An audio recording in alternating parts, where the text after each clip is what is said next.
आणखी 2 महिला समोर आलेल्या आहेत, त्यांनी देखील पोलीस तक्रार केल्याची माहिती आहे। एकूणच या सगळ्या प्रकरणात आणखी मंत्री गोवले असा आरोप देखील काल वडेट्टीवार यांनी केला होता आणि उद्या सभागृहामध्ये सरकारला धारेवर धरून काही पुरावे आहेत ते पुरावे देखील सभागृहात मांडू अशी विरोधी पक्ष। बघा, हवेत बोलणं याला काही अर्थ नाही।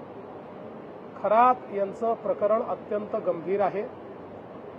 ते आम्ही इंटेलिजन्सच्या आधारावर आम्हीच त्याचा भांडाफोड केलेला आहे आणि आता हळूहळू याची आम्हाला कल्पना होती की लाजेखातर किंवा सामाजिक दबावामुळे महिला एकदम पुढे येत नाहीत, म्हणून अशा प्रकारचे जे काही विक्टिम्स आहेत त्या विक्टिम्सला धीर देऊन, त्यांच्या घरच्यांना धीर देऊन त्यांना समोर आणण्याचा प्रयत्न चाललेला आहे। त्याच्यामध्ये काही प्रमाणात आता महिला प्रतिसाद देखील देत आहेत।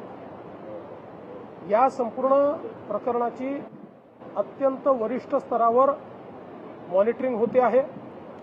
स्वतः डीजींना मी सांगितलेलं आहे की त्यांनी याचं मॉनिटरिंग करायचं आहे। याच्यामध्ये एसआयटी तयार केलेली आहे। नाशिक सीपी आणि एसआयटी मिळून या ठिकाणी हे काम पूर्ण करत आहेत आणि मला असं वाटतं की या संदर्भात कुठल्याही परिस्थितीत कोणालाही स्पेअर केलं जाणार नाही। आता याला राजकीय रंग देण्याचा काही प्रयत्न चाललेला आहे।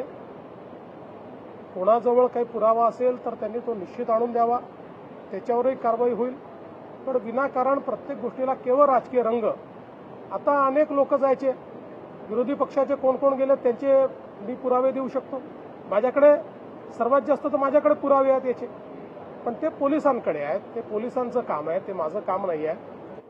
त्यांना खरातांना भेटणाऱ्यांपैकी कोणाचं इन्व्हॉल्वमेंट असेल तर कारवाई होईल, पण कोणी भेटलंय अशा याच्यावर जर कारवाई आपण करायला लागलो तर मला असं वाटतं की मग तुम्हाला माहिती आहे की कोण कोण काय काय कसं कसं करायचं। आता कालच तुम्ही देखील त्यांना आउट ऑफ टर्न पाणी कोणी दिलं, कसं दिलं, 40 किलोमीटर पाण्याची लाईन कशी दिली, हे सगळं तुम्ही काल दाखवलेलं आहे। त्याच्यामुळे मला असं वाटतं की याच्यामध्ये राजकारण करू नये। हा महिलांच्या डिग्निटीचा प्रश्न आहे। अशा प्रकारे आपल्या तथाकथित शक्तींचा उपयोग करून महिलांना भरीस पाडणं यापेक्षा वाईट गुन्हा असू शकत नाही।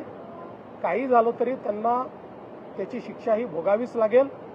सरकार आणि पोलीस याकरता जे करावं लागेल ते करायला तयार आहे। ज्या मंत्र्यांच्या फोटोसोबत त्यांच्या विरोधकांकडून राजीनामे मागितले जात आहेत, मग मी पुन्हा प्रश्न विचारतो तुम्हाला की ते तर ठीक आहे, कोणी कुठे भेटलं, कोणासोबत फोटो आहे, काय आहे, या तर गोष्टी असतात।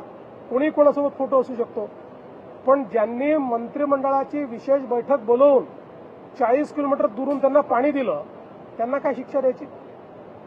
आणि मंत्र्यांबद्दल बोलणारे त्यांच्याबद्दल का चूप आहेत? तिथे तोंडाला कुलूप का लागताय? सिलेक्टिव्ह का बोलताय? त्यामुळे काहींना केवळ राजकारण, आम्हाला राजकारणात इंटरेस्ट नाही आहे। आम्हाला महिलांच्या डिग्निटीमध्ये इंटरेस्ट आहे। आम्हाला ज्या महिलांच्या सोबत त्यांनी दुर्व्यवहार केलाय त्या प्रत्येक महिलेला न्याय दिल्याशिवाय आम्ही शांत बसणार। चौकशी बघा, आता चौकशी पाणी देण्याचे निर्णय वगैरे याची चौकशी करायची ते पाहू। पहिल्यांदा चौकशी महिलांच्या संदर्भात। यामध्येच सरकारी अधिकाऱ्यांचे सुद्धा नावं येताना दिसते। खरातच्या पत्नीसोबत अभिजित भांडे नावाचे जो अधिकारी आहे याचे आर्थिक व्यवहार झाल्याचं। जिथे असे आर्थिक व्यवहार असतील तिथे चौकशी केली जाईल।